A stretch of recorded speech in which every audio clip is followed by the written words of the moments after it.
injustice. Sur Twitter, Antoine Léaum a reproché à Elisabeth Borne d'utiliser sa cigarette électronique en pleine séance sur la motion de censure.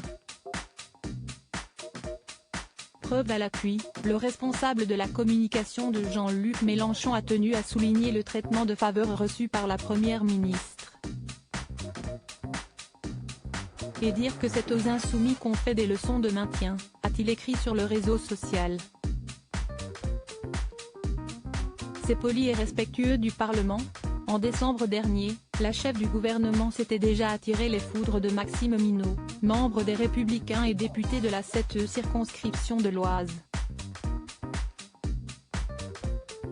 Sur Twitter, l'homme politique avait lui aussi exprimé sa frustration face aux habitudes de la locataire de Matignon.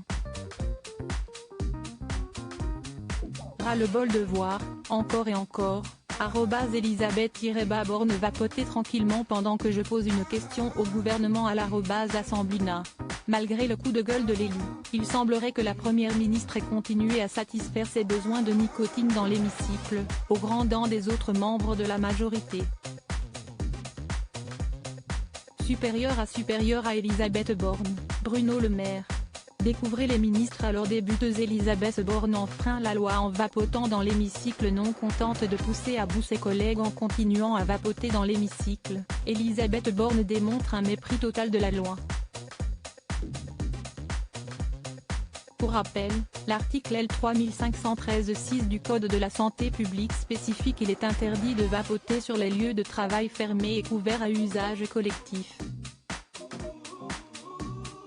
Selon le site du service public, la première ministre s'exposerait à une amende de 150 € à chaque fois qu'elle sort sa cigarette électronique dans l'hémicycle.